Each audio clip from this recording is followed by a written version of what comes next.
Tata, teve duas coisas que você falou, Tata, que eu penso muito, assim. Primeiro, essa questão de como as pandemias, elas são meio causadas pelos nossos novos hábitos, né?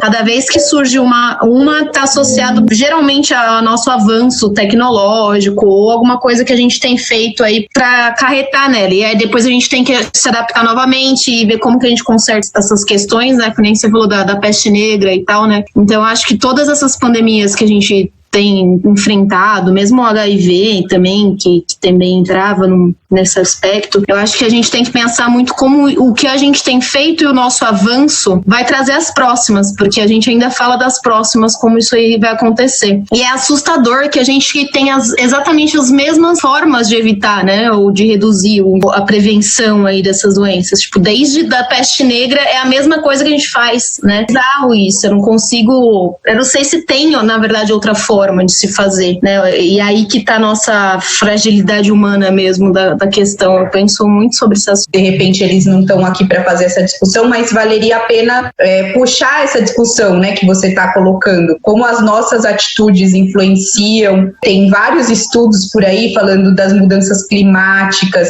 de outros surtos, outros possíveis surtos. Então, quer dizer, a nossa forma de produzir a vida, ela está ficando totalmente travada pelas relações que a gente estabelece, né? Então é lucro, cada vez o lixo fica sem condições de ser reciclado, a gente produzindo lixo, consumo, essa sociedade do consumo, confinamento de animais, então tem toda uma questão para ser refletida. Aí eu acho que é um pouco mais intenso. Eu queria refletir, talvez, com ele, se a gente estivesse ao vivo, essa questão do que você está fazendo, porque os jovens, como tem menos incidência de pegar o vírus, então eu vou pro bar, porque é difícil mesmo, né? É muito complicado a gente ficar confinado e o emocional também pega muito. E é difícil, né? Esse contexto, aí você vê seu pai perdendo emprego ou seu tio doente. É um espírito coletivo que nós temos que ter, né? Olha, minha atitude pode influenciar outras pessoas e esse entendimento é muito complicado, né? E é um sacrifício muito grande, né? Acho que todo mundo tem feito. Então, acho que quando você vê o outro fazendo uma coisa que você tá louca pra fazer, mas você não faz, porque você tá fazendo em respeito aos outros. Então, você se sente lesado, porque você fala, nossa, eu tô abrindo mão de tanta coisa. Eu tenho visto muitas pessoas que estavam fazendo a quarentena certinho, que agora também já falam, não vou mais fazer também, porque só eu que tô... Então, fica complicado. E aqui, ainda mais aqui, que é tão relativo, né? Principalmente São Paulo. É o que a Thaís falou. Tem pessoas que contraem o vírus e nem parece estar com o vírus. Está muito bem, só que assim, pode passar para uma terceira pessoa, né? E essa pessoa sim vai desencadear a doença e de repente a situação pode vir até a situação muito grave, né? Então, por esse motivo, eu realmente não saio, não vou, porque eu sei que se as pessoas tivessem na testa um menu para saber, né? Aí era mais fácil da gente olhar e já se isolar, já saber, não ter contato com essa pessoa.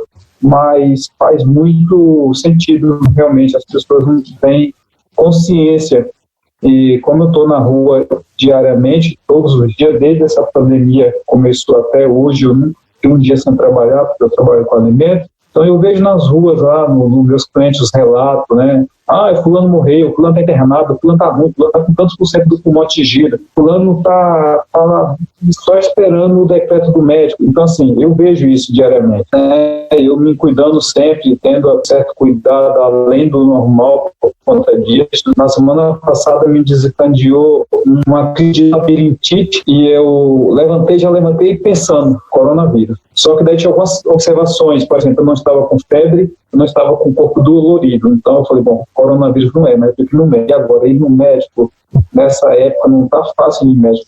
Tudo para não ir, mas vou ter que ir. Fui no médico extremamente vazio, chegou lá, não era coronavírus, realmente a labirintite, né? O meu labirinto acabou se inflamando devido algumas situações e eu perdi o controle. Mas estou de boa aqui, me cuidando em alguns lugares, né? Mas as pessoas nem todas têm a consciência que deveria ter, né? Bom, agora como historiadora mesmo, você acha que vai ter uma mudança aí de sistema mesmo ou não? Olha, é um debate interessante esse, né?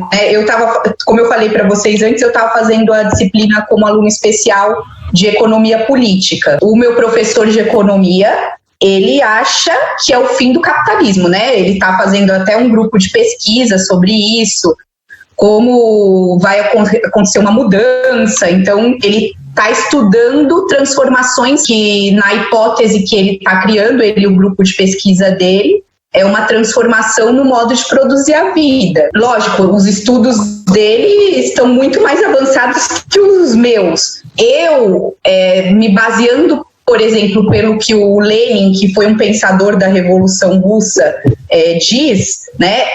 Eu acho que, assim, quando tem uma mudança social, ela precisa de condições objetivas e subjetivas ao mesmo tempo. Que pode ocorrer uma mudança no nosso sistema capitalista que a gente vive? Pode acontecer, porque vai chegar um momento, se tiver uma outra epidemia, por conta exatamente do que a Ju estava falando, a gente produz de uma maneira errada, nós não temos consciência, tem uma mudança climática que está em curso, todos os ambientalistas já divulgam isso há mais de 40 anos, né, sobre o aquecimento global, as emissões de CO2. Então, assim, eu penso como historiadora que uma mudança pode ocorrer no capitalismo, mas não que essa mudança vai gerar, por exemplo, um socialismo ou um sistema que já está no nosso campo de conhecimento. Porque para gerar, por exemplo, um outro sistema, digamos, mais igualitário, que as pessoas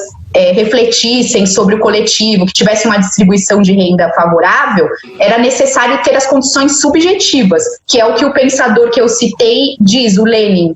Ele diz que uma mudança para um sistema de produção coletivo, que seria o socialismo, precisa dessas duas coisas juntas, as mudanças objetivas e subjetivas. A minha opinião agora, como historiadora e vendo algumas coisas, é que nós não temos as condições subjetivas, nós temos até as condições objetivas, que é a insustentabilidade do sistema que a gente vive. Mas a gente não tem uma condição subjetiva, a gente não está preparado, nós não temos uma representatividade política coletiva. Nesse momento, a quarentena faz com que a discussão política se esvazie na rua ou num movimento social. Então, eu acho que esse é o momento de fazer reflexões com a galera, porque eles que vão nos dizer que mundo virá. É refletir o que a gente fez antes, para não acontecer de novo no futuro. E o que é o que você falou, né? O que a gente faz agora é muito importante para determinar o que vai ser lá para frente, né? Então tem que trabalhar com todos os passado, presente e futuro aí. Eu queria agradecer, muito obrigada mesmo. Obrigada, Ju, por ter encaminhado a Tá para cá. Obrigada a vocês nosso convite. Imagina. Fica você também convidada, viu, para visitar a nossa ONG, assim que possível. Ótimo, vou sim, com certeza. Conhecer nosso projeto. Gente, muito obrigada. Tchau, até mais, galera. Tchau, tchau.